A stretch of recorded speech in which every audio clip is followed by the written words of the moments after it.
این یک گودی عادی نیست.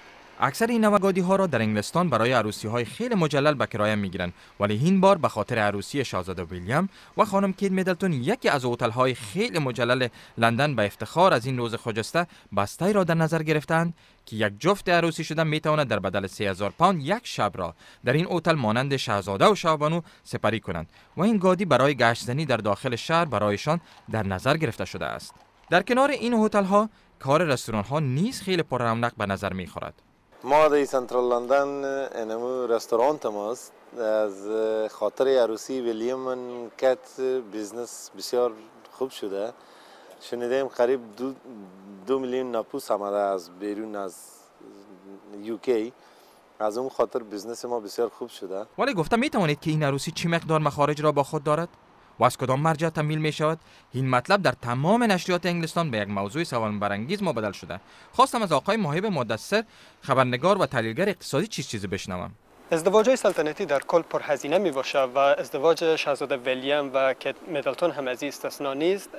عروسی پرهزینه است. هزینه از یک قسمتش از طرف خود ملکه، خانواده ملکه یعنی پرداخته میشه، یک قسمت دیگهش هم از طرف خانواده عروس پرداخته میشه، ولی قسمت دیگهش که عمدتاً قسمت تدابیر امنیتی و پلیس هست از طرف کسایی که مالیات میده، یعنی از طرف مردم پرداخته میشه که گفته میشه در حدود 40 میلیون یا بیشتر از 40 میلیون دلار مثلا مردم هزینه از این متقبل میشن. در کنار از این قسمت پرهزینه از برای دولت بریتانیا امو یک روز تعطیلات است که روز 29 اپریل تعطیل اعلان شده و گفته میشه که هزینه از برای دولت و برای بازرگانا و بزنس در این شهر از 5 میلیارد تا 10 میلیارد تخمین زده میشه. خبرنگارانی که در این محفل دعوت شده اند فکر کنم از خوشبخت‌ترین ها هستند، ولی تعداد از اشخاص سرشناس هم است که از ایشان دعوت به عمل نیامده، گویا بنا به مسائل امنیتی. همین گونه از تمام افغانستان صرف از سرپرست سفارت افغانستان در لندن دعوت نمودند. جالب است اگر از مشخصات این دعوتنامه چیز بشنویم. تقریبا همه در جریان هستیم که با وجود از اینکه وقایع بسیار مهمی در همین روزها در دنیا در حال اتفاق افتادن است، یکی از خبرسازترین حوادث همین موضوع ازدواج شاهزاده بریتانیا است. خب از افغانستان، چون ما در لندن شارژ دافیر سفارت افغانستان هستم، در این مراسم دعوت شدیم که خود مراسم شکل بسیار خاص داره.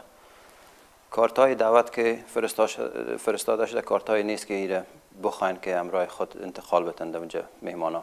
کارتای مخصوص دیگه برشان داده میشه و جالبی است که هر کارت یک رنگ خاص داره و در ابی وستمنستر وقتی که میرسن موترها هم رنگ کارتایی است که برای مهمانا داده شده و وقت هم بسیار دقیق گذاشته شده که مثلا 9:25 آخرین وقتی است که مهمانا باید رسیده باشن و از 9:26 مثلا معذرت خواسته شده و بعد از ساعت حوالی ساعت 12:30 میمانا انتقال داده میشن از ابی وستمنستر به لانکستر هاوس، جایی که برای خوشبختانه برای افغانا زیاد شناخته شده است و کنفرانس مشهور لندن در اونجا بود و برای سفرا خانمایشان در لانکستر هاوس دعوت شدن در اونجا می باشن. برای میمانا لباسای مخصوص توصیه شده که در همون روز استفاده شود.